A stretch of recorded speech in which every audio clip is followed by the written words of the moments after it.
All right. Now I forgot what we're doing. Okay, two things. First, the chord change from F minor, second inversion, to B flat major, first inversion. Again with the fingering 5-2-1, switching the middle finger 5-3-1. That's our linchpin. Once you can do that, everything else will fall into place, hopefully. And then the bridge fingering. So again, we've gone from our A section is C major, no sharps or flats, to we've modulated to E flat major, which looks like this. So we have E flat, A flat, and B flat.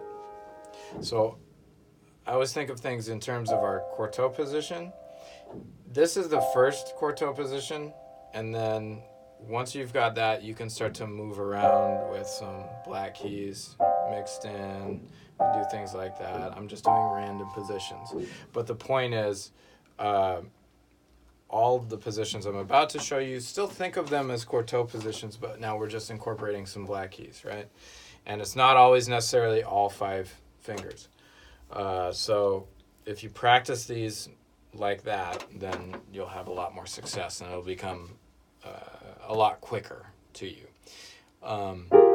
So the first one in measure 17, we're going to have our second finger on G, which means our first finger's on F, and now we have A and B, but of course in E flat, we're going to have A flat and B flat. So this is our position. If you can play this, we're good.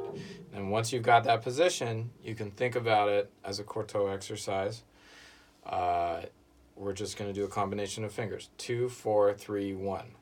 2, 4, 3, 1. So if you practice that a little bit, get used to that combination of fingers, because it's an awkward combination of fingers in an awkward position.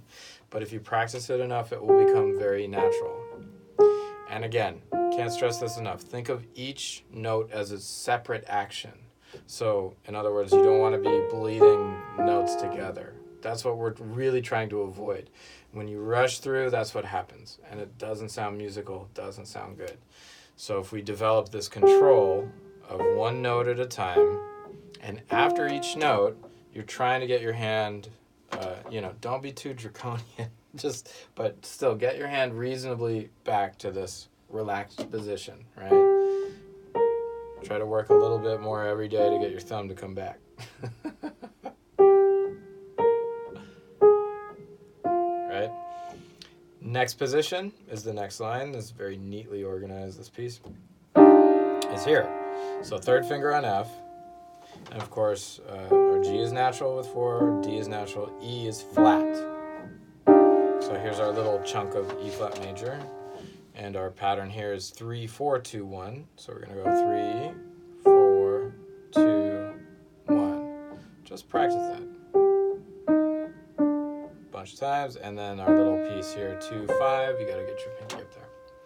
Now, this transition, you're going to, from here, replace your pinky with your fourth finger, right?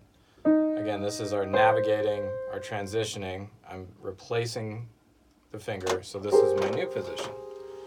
I've got G with my thumb, and now my A flat and B flat, because we're in an E flat major, A flat and B flat, and fourth finger now has C. So we're gonna start on third finger this time. Our pattern is 3, 4, 2, 1. Okay. Again, one note at a time. And you can play the position, play the pattern, kind of a thing, until it feels a little more comfortable.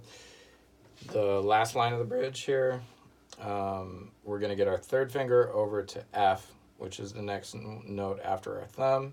So I'm going to just go like that, and then we're back to that position from before, from the second line of the bridge. And it's the same pattern, but now we add 2, 4 here. But the rhythm's a little different. Right. Okay.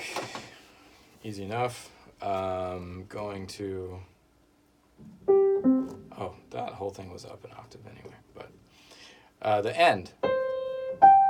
We'll do it here.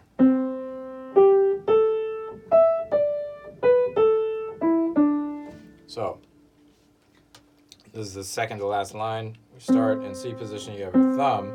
Now immediately I'm replacing my pinky with my second finger. So that's just something that you will get automatic at. And then we're reaching over 2 keys for our pinky. And then jumping over 1 key with our third finger. And then, what's that, 2? 1, 2. With our thumb, immediately over. And then you can play